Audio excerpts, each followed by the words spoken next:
क्या आपने कभी सोचा है कि देश के बड़े नेता क्या खाते हैं और उनका पसंदीदा स्वाद क्या है? आज हम आपको ले चलेंगे केंद्रीय मंत्री नितिन गडकरी के खान पान और नागपुर के लाजवाब स्वाद की खास दुनिया में। वड़ा पाव, साबूदाना वड़ा, पूरन पोली और मिसल पाव जैसे पारंपरिक व्यंजन उन्हें बेहद पसंद है, लेकिन उनका मानना है कि कुछ खास व्यंजनों का असली स्वाद सिर्फ घर पर ही मिलता है। कंचन ताई के हाथों की बनी आलू बैगन की सब्जी, सांभर वड़ा, दाल, सब्जी या चटनी ये सिर्फ खाना नहीं बल्कि स्नेह और भरोसे का स्वाद है। बड़े बड़े आयोजनों और शानदार दावतों के बीच भी उनका मन अक्सर घर के उसी सादे खाने पर ही टिक जाता है।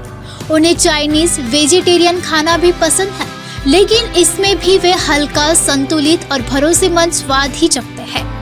दिलचस्प बात यह है कि एक समय ऐसा भी था जब वे 5 से 6 समोसे या कई प्लेट पकोड़े खा जाते थे, लेकिन समय के साथ उन्होंने अपने खान पान में संतुलन लाया। उन्हें खुद भी खाना बनाना पसंद है, खास तौर पर संतरे की बर्फी, सूप या फिर नए नए प्रयोग करना। आज हमारे साथ है नागपुर के सुप्रसिद्ध शेफ विष्णु मनोहर, जिनकी रसोई में बसता है असली देसी स्वाद। आइए जानते हैं उनसे गडकरी जी के खान पान से जुड़ी खास बातें। नमस्कार, लोकतंत्र मिरर के इस एपिसोड में आपका स्वागत है। आज हम बात करेंगे केंद्रीय मंत्री नितिन गडकरी के शहर नागपुर के खास खान पान की, और इस पर बात करने के लिए हमारे साथ है प्रसिद्ध शेफ विष्णु मनोहर जोशी, जिनके रसोई में बनता है असली देसी स्वाद। नमस्कार सर। नमस्कार। लोकतंत्र मिरर में आपका स्वागत है। Thank you. सबसे पहला सवाल आपसे यही है सर, क्या आपने गडकरी जी को कोई स्पेशल डिश बना के खिलाई है सर? कई बार बताइए सर। बहुत बार माने नितिन जी, एक तो पहले से मैं क्या होता कि कोई एक व्यक्ति, भले वो पॉलिटिशियन हो, कोई सिनेमा में काम करता हो या समाज में कुछ काम करता हो, तो हमें अच्छा लगता है। उसमें से नितिन जी एक है, और बहुत बचपन से उनको देखते आ रहे थे हम। और मैं बर्डी में रहता था और उनका जो ऑफिस था वो वहाँ पे बूटी चावल में था, विद्यार्थी परिषद का। और हमारे पापा आर्टिस्ट थे, तो कुछ काम करने हमारे घर में आते थे। तो उस समय से हम, वैसे मैं जानता था, हमसे काफ़ी उम्र में बड़े हैं।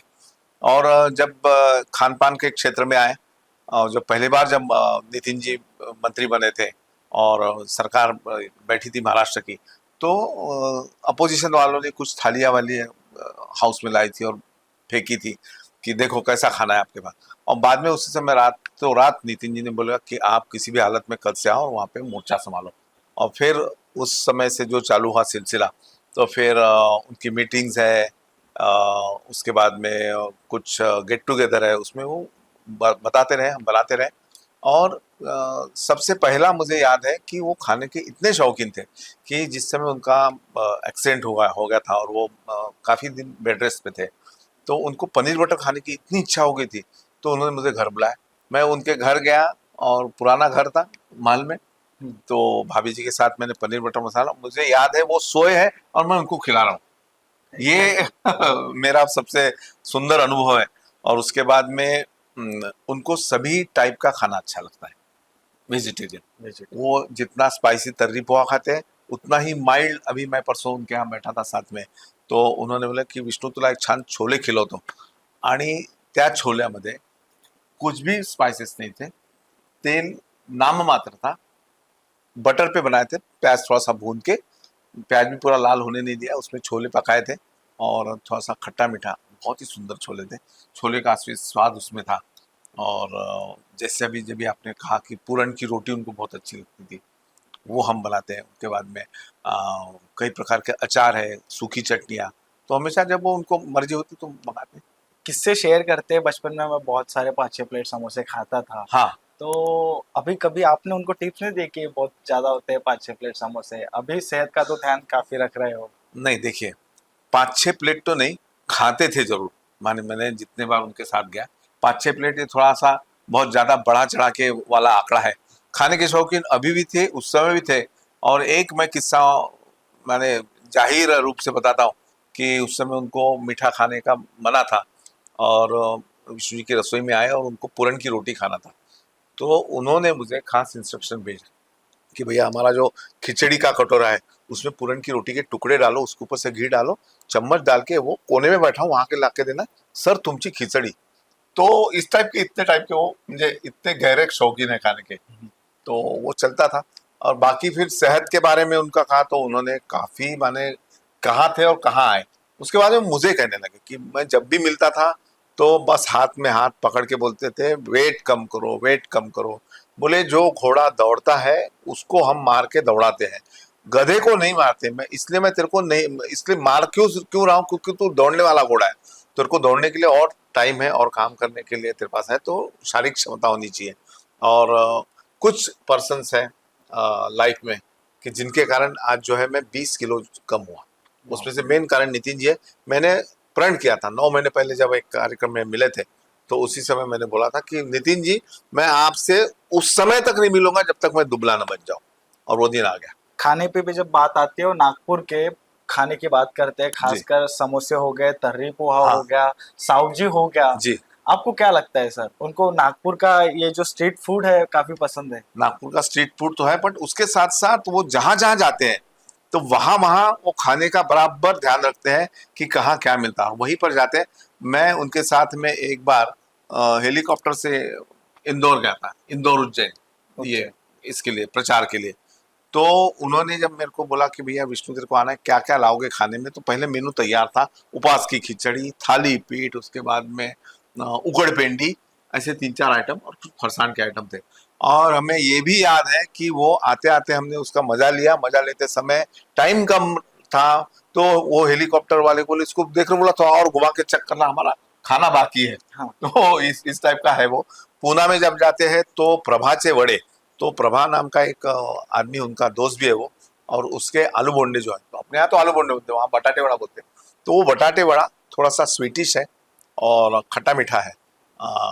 नॉर्मल आदमी को पसंद नहीं आएगा, बट उनको पसंद आता है, मुझे भी पसंद आता है वो। और जैसे पूना की बात हो गई, हम भोपाल में भी मनोहर डेयरी है, तो मनोहर डेयरी के छोले भटूरे उनको बहुत अच्छे हैं, लगते हैं। बाद में दिल्ली के तो कई जगह है कि वो बोले याद है उनको, वो जाके शाम को उसका मजा लेते हैं। और वो उस समय देखते नहीं कि भैया मैं केंद्रीय मंत्री हूँ, मेरे को जेड सिक्योरिटी है वगैरह, कुछ नहीं, सिंपल आदमी जैसे। अभी भी नागपुर में कई बार कहीं एक समोसा अच्छा मिलता तो वहां जाते हैं, केशव की चाय पीते हैं। हाँ। महल में।